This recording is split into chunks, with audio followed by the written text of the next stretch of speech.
Good afternoon, I'm Karen Holmes Ward. For the second year, the state of Massachusetts is recognizing Negro Election Day. For more than 300 years, Black Massachusetts families have gathered on the third Saturday of July for what's been called the Black Picnic. But many people don't know the holiday or the history that's behind it. Joining us now is Doreen Wade. She's president and founder of Salem United Incorporated. Welcome, Doreen. How are you doing today? Good to see you. I'm doing fine. Thank you for having me on. So, Doreen, tell us, what is Negro Election Day, and explain the roots that began in towns on the North Shore.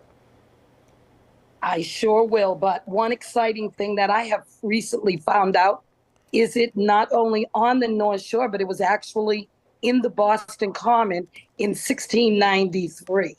So its actual history is 35 years before the signing of the Declaration of Independence, enslaved Africans started the first democratic system in our country. And by doing that, they put together a system called Negro Election Day, which they actually voted for kings and governors to rule over their own communities. That's very interesting. So it was a vote within the community, not for what we think of today as, you know, mayor, governor, et cetera, et cetera. Well, actually, they did serve. They would serve as if they were a black governor or a black king. So they would rule. They would be judges, sheriffs, governors, anything that meant ruling over their own people. Okay, very good. So why did Salem United choose to use the original name of Negro when preserving the history of Negro Election Day instead of, you know, Black Picnic? Well, first off, Negro Election Day, the name Negro is actually back from 1555 in Africa, which it means black. It really does mean black. The word was changed in this country when slavery happened to a negative connotation. But we're trying to take back our history and show that it is not negative. It's from a place in Africa called Negro land, where many of these enslaved Africans were taken from. So talk more about how it became an annual summer parade and a picnic.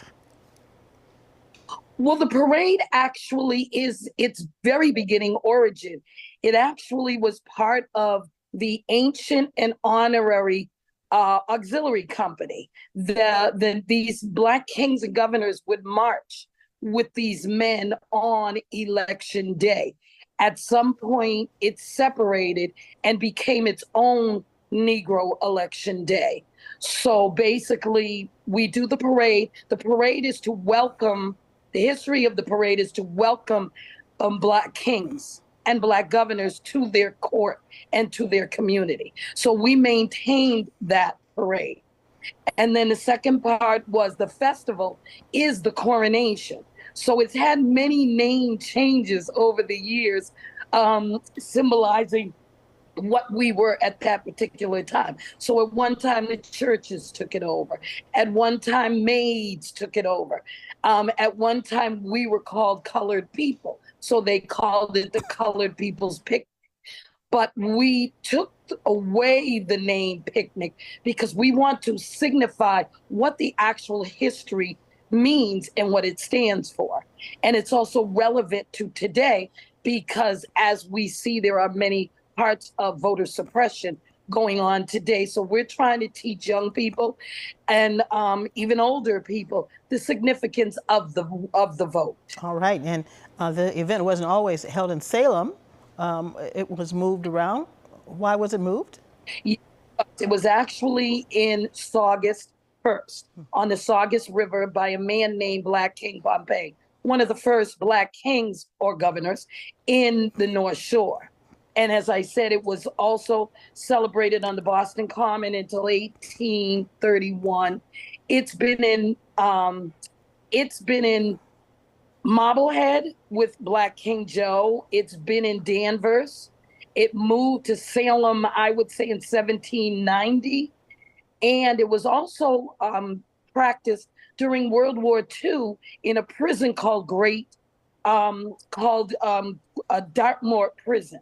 And they used Negro Election Day to protect the prisoners that were in the prison. Now, how did Negro Election Day become an event that you felt the need to advocate for? I know you have dedicated so much of your time to this. What does it mean to you personally? Well, for many years, my mom, I even have a picture of my mom pregnant with me going to Salem Willows. And I asked her, what is this about? And she always taught me that, it was just a tradition that Black families throughout Massachusetts did. They also did it in Rhode Island, Connecticut, and New Hampshire. But for me, it was the last remaining celebration, but I still didn't know what it was. So after almost 8 years, maybe 9, of researching it, I found out what its history was.